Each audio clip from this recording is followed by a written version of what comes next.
Bom dia, irmãos. Bom dia a você que está nos assistindo aí. Notícia boa, sexta-feira o prefeito assinou a lei de zoneamento.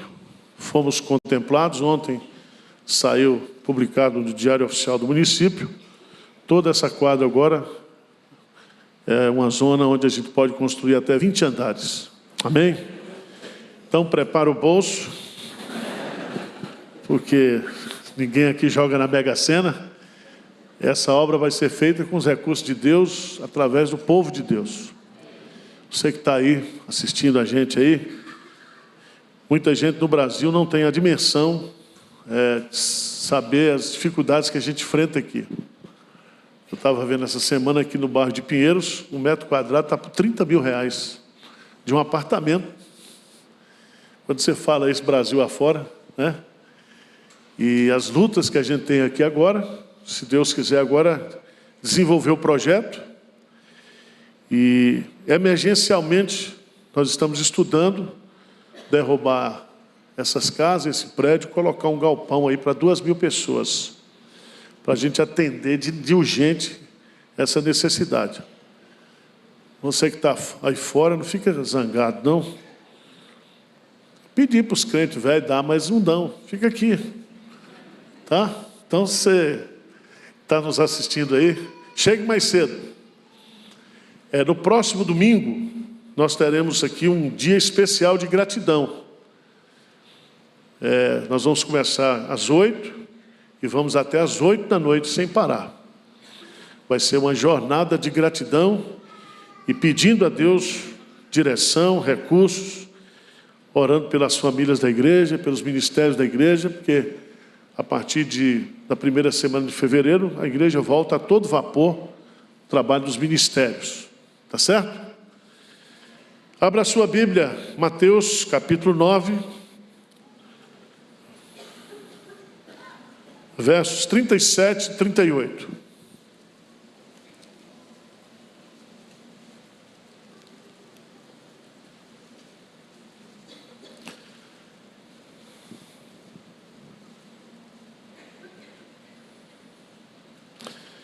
Diz assim: e então se dirigiu a seus discípulos: a seara, na verdade, é grande, mas os trabalhadores são poucos. Rogai, pois, ao Senhor da seara, para que mande trabalhadores para a sua seara. Amém. O tema da mensagem é: todo crente é um trabalhador no reino de Deus, na seara de Deus. Eu não sei se você sabe, mas quem inventou o trabalho foi Deus. Deus inventou o trabalho. Ele já trabalhava antes da existência de todas as coisas, porque Deus é pré-existente, eterno, infinito. E lá em Gênesis capítulo 1, ele começa a construção do universo. E diz: no princípio criou Deus os céus e a terra. E diz que ele construiu tudo, trabalhou durante 6 dias ininterruptos, dias de 24 horas, e no 7º dia ele descansou.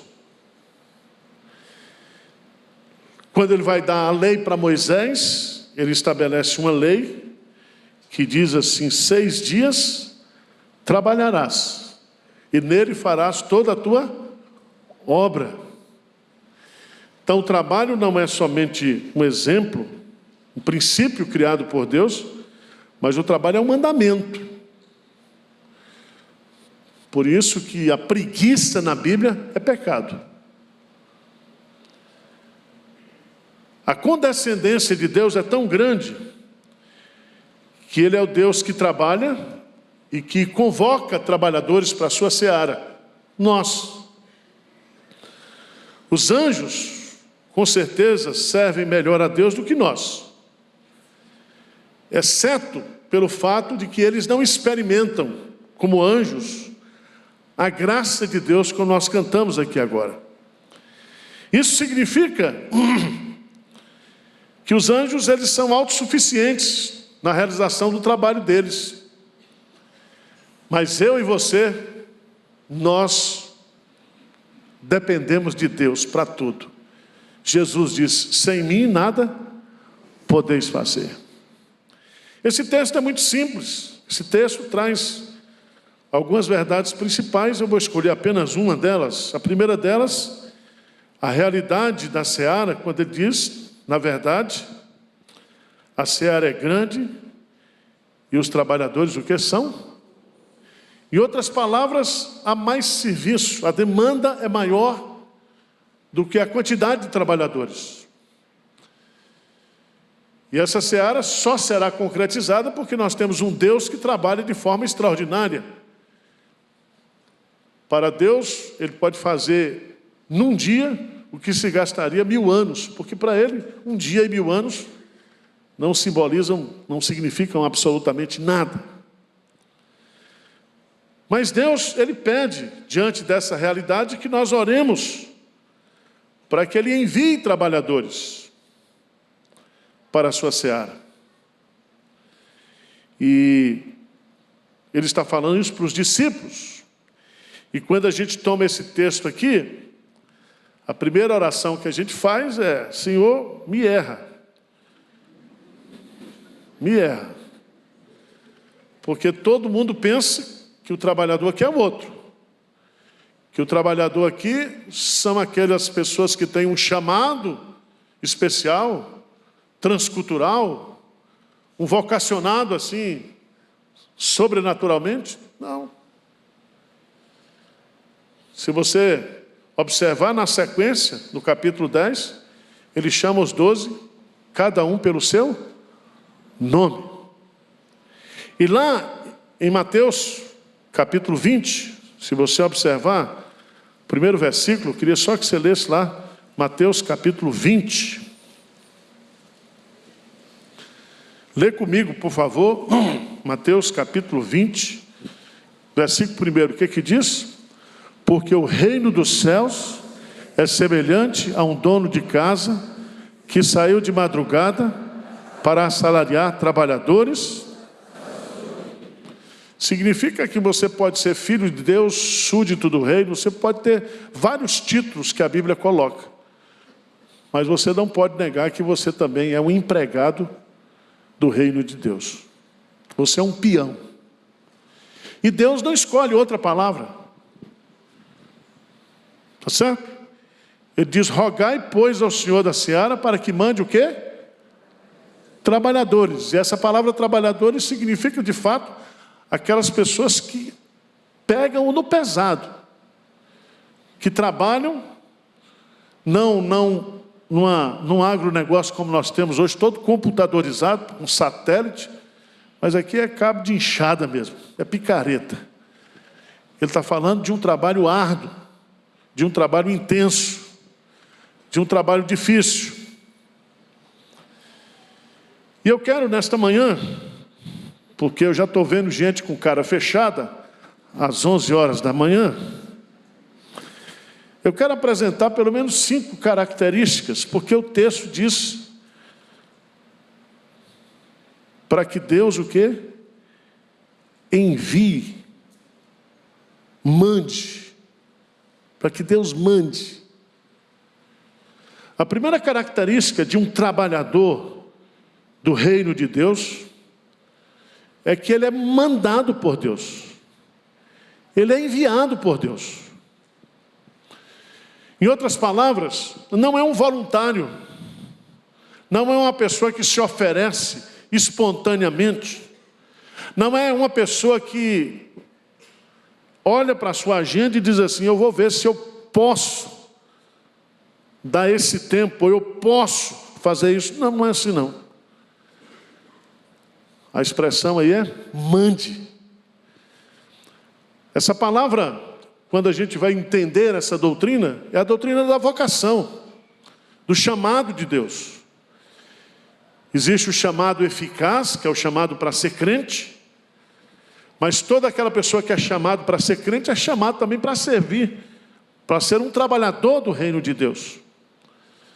Quer seja numa missão transcultural, quer seja na igreja local, em qualquer circunstância da sua vida, ele é um trabalhador do reino de Deus. Abra a sua Bíblia, por favor, no Evangelho de João, capítulo 6, versículo 38. Nós vamos pegar o exemplo de Jesus, que é o nosso modelo de trabalhador. João, capítulo 6, versículo 38, o que é que diz? João 6, 38, que ele diz: porque eu desci do céu, não para fazer a minha própria vontade, e sim a vontade daquele que me enviou. Então presta atenção. Jesus diz: eu desci do céu, eu vim para a terra, não para fazer o que? A minha vontade. Ou seja, nós somos trabalhadores enviados por Deus, não para fazer a nossa vontade, mas para fazer a vontade dEle. E a vontade dEle já está definida. É nós trabalharmos nessa seara. E essa seara está madura. E essa seara precisa ser colhida. E uma seara, quando ela está madura, nós trabalhamos o quê? Dia e noite. Porque o tempo da colheita é curto. É curto. Se você observar lá no Evangelho de João, capítulo 17, João, capítulo 17, no versículo 4, Jesus Cristo ainda dá um exemplo para nós. Ele diz assim: eu te glorifiquei na terra, consumando a obra que me confiaste, o que? Para fazer. Então, Jesus veio à terra para fazer a obra de Deus, a obra da redenção, para consumar a nossa redenção. E agora, nós como trabalhadores dessa mesma seara, porque ele diz assim: assim como o Pai me enviou, eu também vos envio. Significa que eu e você somos enviados para a colheita. Para a colheita. Se Cristo pagou o preço da redenção, nós temos que pagar o preço da proclamação. Se Ele foi aquele que plantou a vinha, nós trabalharemos colhendo na vinha aquilo que Ele realizou. A Bíblia fala um monte de coisa sobre esse assunto, e não dá tempo para a gente trabalhar tudo que está aqui, mas eu queria que você fosse lá para Hebreus, capítulo 6, porque talvez você já trabalhou para um patrão injusto, patrão que não paga bem. Mas eu quero dizer para você que, se Deus, Ele é o dono dessa seara, Ele contrata você para trabalhar nessa seara, você pode ter certeza que você está trabalhando para um grande patrão. Hebreus 6:10, bem forte, vamos lá, juntos, o que que diz? Porque Deus não é injusto para ficar esquecido do vosso trabalho e do amor que evidenciaste para com o seu nome, pois servistes e ainda o quê? Servias. Então fique tranquilo que Deus não é o quê? Injusto. Tudo que você fizer para Deus, até um copo d'água que você der para um profeta em missão, você será recompensado por isso. Amém? Tudo que você fizer para Deus, você pode ter certeza. Até quando você ajuda o pobre, porque a Bíblia diz que quem dá ao pobre, empresta para Deus. E Deus não é caloteiro. Tá certo? Você tem esse chamado? Se você é crente, você não está aqui numa colônia de férias. Se você é crente, você é um trabalhador enviado o quê? Por Deus. Segunda característica de um trabalhador: primeiro, ele foi enviado, ele é vocacionado por Deus. Segundo, ele tem caráter cristão. Deus não manda picareta. Aliás, Deus, antes de colocar o cara para trabalhar, transforma o cara. Ele se torna o quê? Uma nova criatura. Deus não manda vagabundo. 171. Não. O caráter pode não ser essencial para ganhar uma eleição, para permanecer num cargo,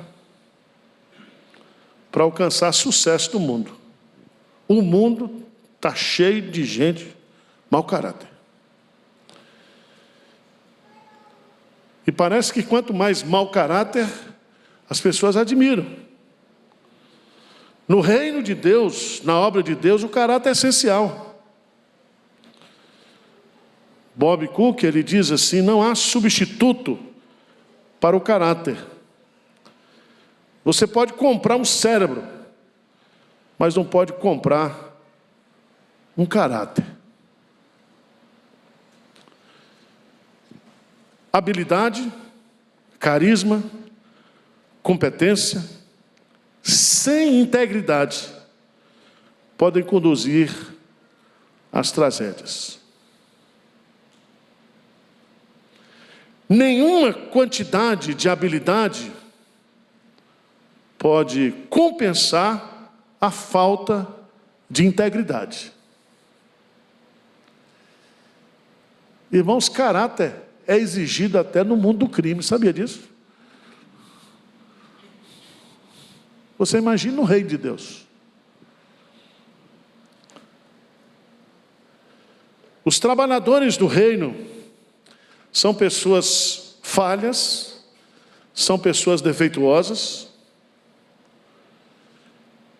mas admite isso, luta contra isso, pedem a Deus e às pessoas para ajudá-las. Mas a integridade, meus amados irmãos, de caráter é tudo.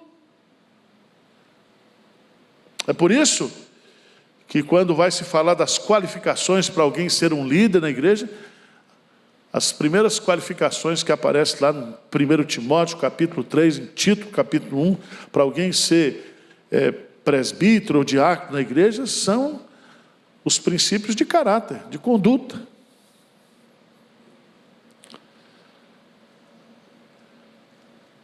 Nós vivemos num contexto onde parece que caráter não tem valor no ambiente evangélico.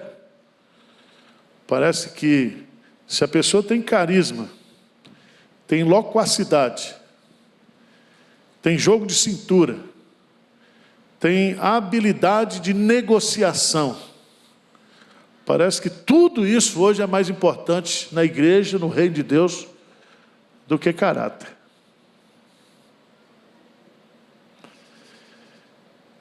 Há um texto muito significativo para a gente entender isso, porque há muitas pessoas que acham que na igreja e na vida cristã, performance espiritual substitui caráter. E não há opção. Caráter ou você tem ou você não tem. Mateus, capítulo 7, por favor.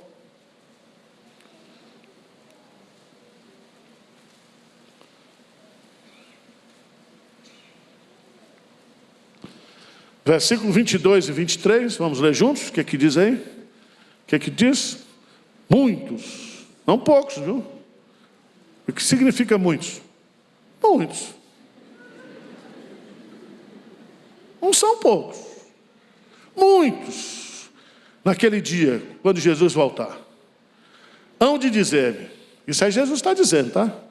Senhor, Senhor, porventura não temos nós profetizado em teu nome?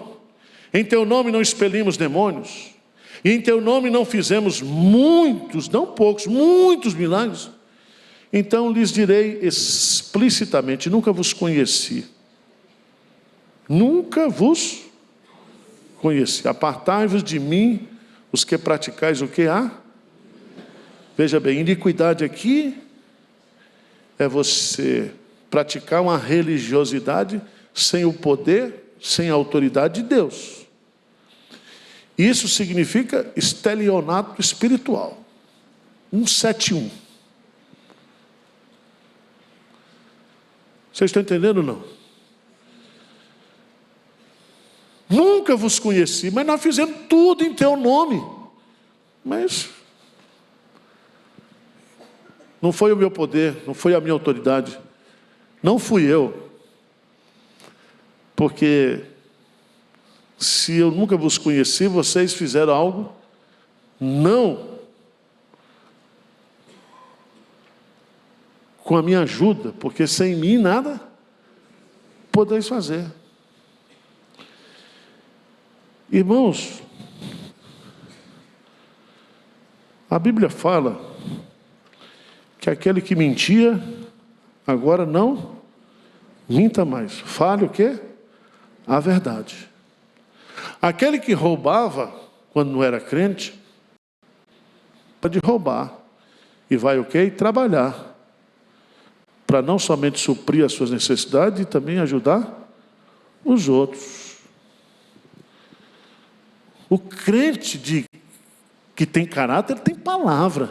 A palavra dele vale alguma coisa. Ou não?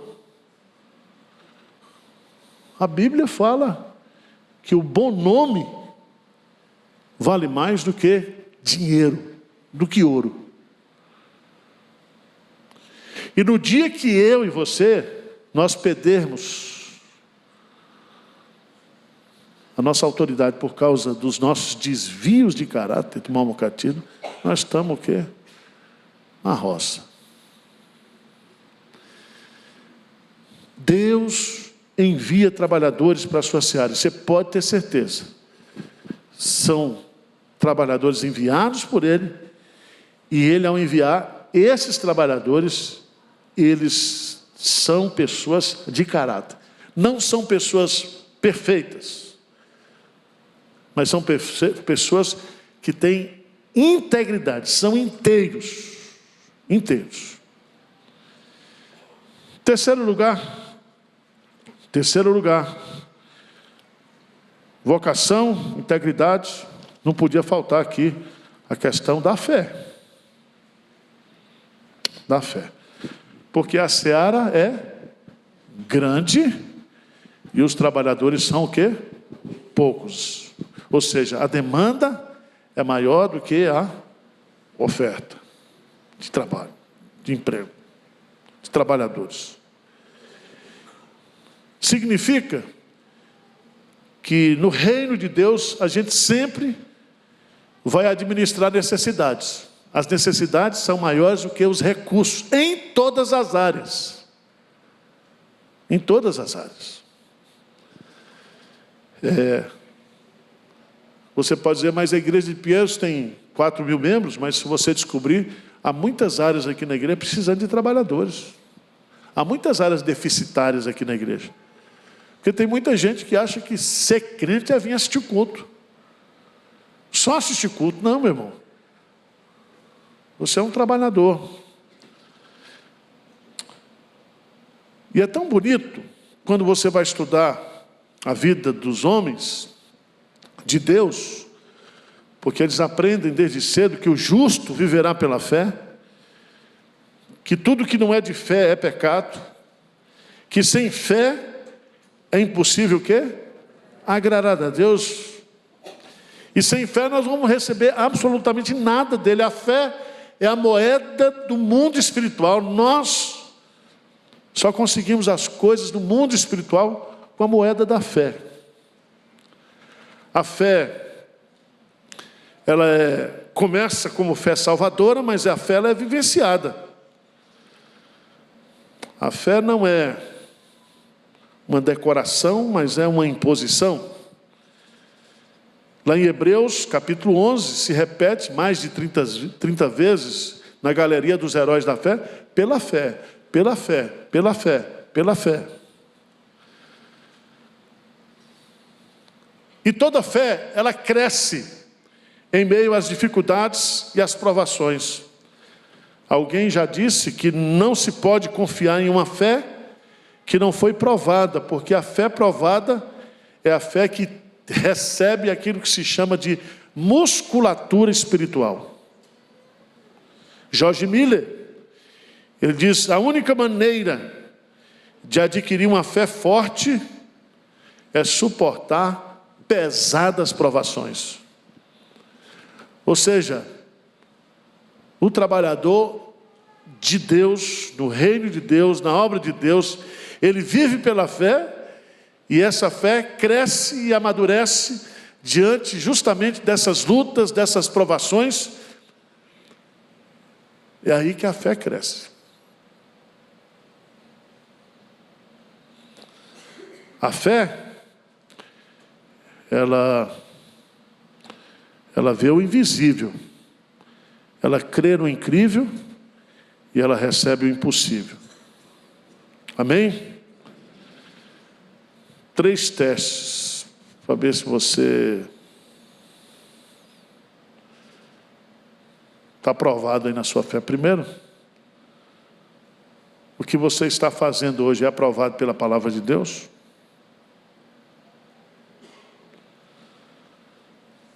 Você está crescendo na vida, você está avançando na vida, porque você está vivendo na dependência de Deus ou pela sua própria habilidade? Você está prosperando por causa da sua fé?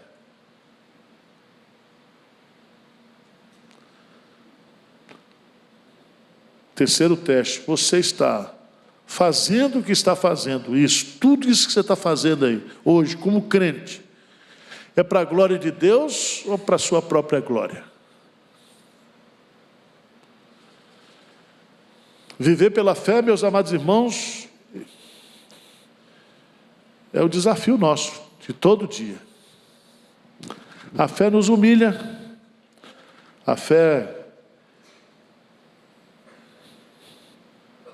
é a nossa declaração de pobreza. É dizer para Deus que nada posso sozinho, mas tudo posso naquele que me fortalece. Amém? Qual é a primeira marca? Vocação. Segundo, caráter. Terceiro, fé. Quarto, visão. E a palavra visão é uma palavra que a gente precisa aprender na Bíblia, porque não tem nada a ver com visão empresarial. Abra a sua Bíblia em Atos, capítulo 26, versículo 19. O que é uma visão espiritual?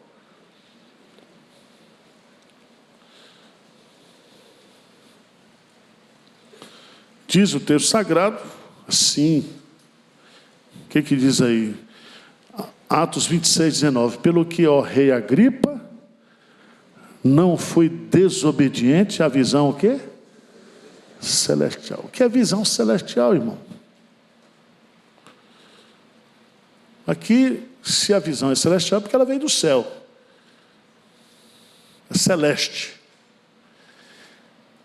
O que significa uma visão celestial? Significa uma compreensão daquilo que você tem que fazer e levar outros a fazerem a partir do que a Bíblia diz.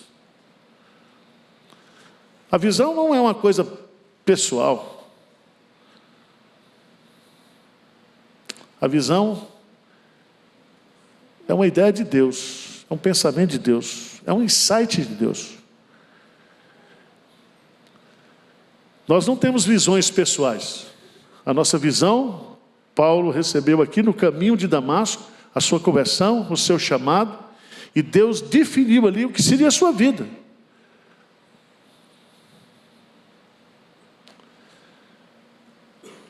Esse assunto é empolgante.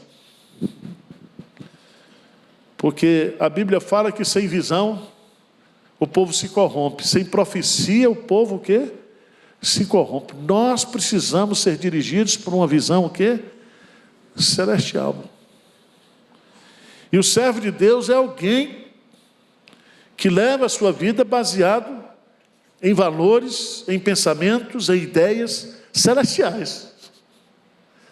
Por isso que Paulo diz para nós, lá em Colossenses capítulo 3, vocês que nasceram de novo, pensai nas coisas lá do alto, lá de cima.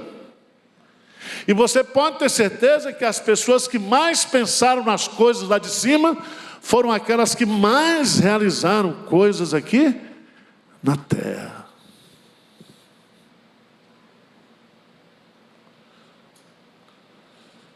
A nossa igreja, ela é movida por uma visão, que está na Bíblia. Ser uma grande igreja, o quê? Missionária. E nós vamos ser. E Deus já está fazendo isso. E nós vamos construir aqui um prédio grande. Uma cabeça de ponte. Porque nós não somos cauda. Não está lá em Apocalipse.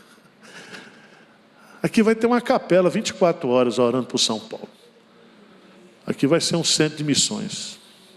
As novas gerações. Daqui vai sair escola, universidade. As novas gerações vão ser mais crentes do que nós. Você crê nisso ou não? Nós vamos trabalhar para isso, para deixar um legado aí para essa turma. E Deus diz que nós devemos trabalhar para ganhar o maior número possível de eleitos. Se você está na seara, tem fruto maduro para colher, porque Jesus já salvou todo mundo, as suas ovelhas já foram redimidas. Quanto mais fruto você colher, você é abençoado, é ou não é? 1 Coríntios, capítulo 9, Paulo diz umas coisas assim que a gente fica surpreso. 1 Coríntios, capítulo 9.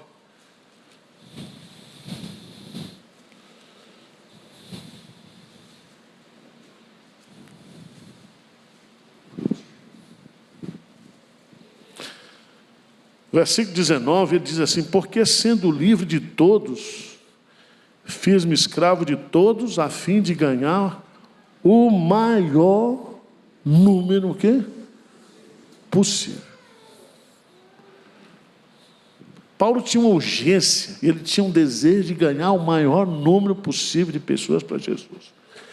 E nós agora com a inteligência espiritual, misturado com a inteligência artificial,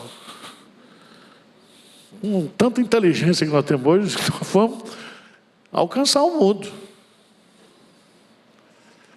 A IPP-TV chegou esse ano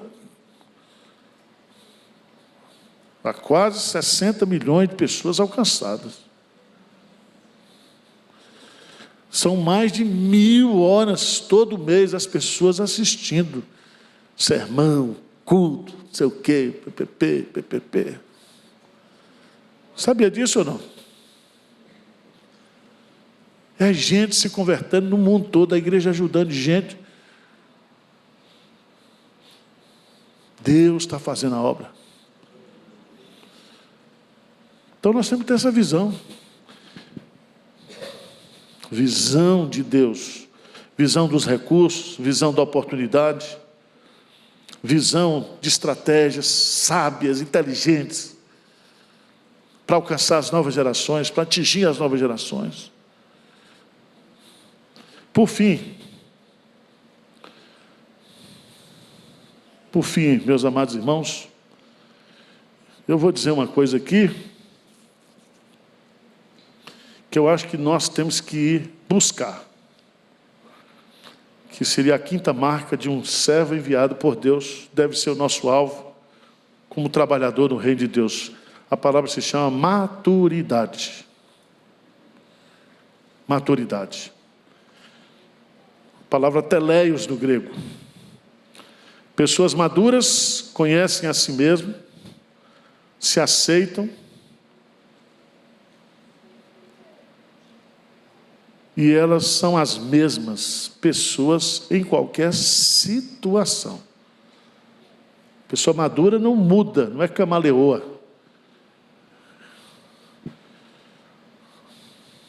Você sabe que tem muita gente que envaidece, né? A soberba precede o quê? A ruína. A maturidade é algo que a Bíblia diz que nós devemos perseguir. A palavra de Deus, ela nos foi dada para que nós sejamos perfeitos, maduros, teleios e perfeitamente habilitados para toda boa obra. As pessoas maduras são conscientes acerca das suas virtudes e defeitos, são humildes, não são competitivas, mas cooperativas, falam a verdade em amor, servem mais do que são requeridas, sabem reagir às críticas e aos elogios, sempre cresce, sempre aprende, sempre é ensinável. A pessoa madura é aquela que não desiste, que tem resiliência.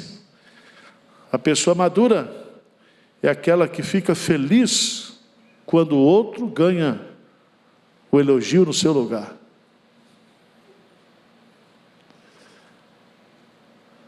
Maturidade é o que Deus quer de mim e de você. Amém? Vamos então curvar a nossa cabeça agora, vamos orar, nos preparar para a ceia do Senhor. 1 Coríntios, capítulo 11. Feche os seus olhos aí. A Bíblia diz: examine-se, pois, o homem a si mesmo. Não examine o outro, não. Examine a si mesmo. Você. Como é que está o seu relacionamento com Deus, sua vida, seus pecados, seu comportamento, sua fé? Examine-se, pois, o homem a si mesmo, e assim coma do pão e beba do cálice. É examinar, não para deixar de comer, mas para pedir perdão, para se arrepender. E aí comer e beber, e se fortalecer, e renovar a sua esperança, e ter os seus pecados purificados no sangue de Jesus. Pai querido, nós estamos diante do Senhor nesta manhã. Não há nada oculto na nossa vida diante dos teus olhos. Somos trabalhadores do teu reino. Fomos enviados pelo Senhor. E agora, Pai, nós estamos diante da ceia, que nos traz a lembrança, o que Jesus Cristo fez por nós. Nos redimiu, nos salvou, nos tornou povo, igreja do Senhor, família do Senhor. Dá-nos consciência disso, dá-nos discernimento dessa verdade, de que nós somos um corpo, nós somos uma família, e que ninguém aqui vive sozinho, nós precisamos uns dos outros. Pedimos perdão e purificação pelos nossos erros, nossos pecados, as nossas omissões, tudo aquilo que a gente tem feito, falado, pensado, deixado de fazer, que entristece o Senhor, que ofende a tua santidade e prejudica a nossa vida espiritual. Renova-nos, purifica-nos nesta manhã. É a nossa oração em nome de Jesus. Amém.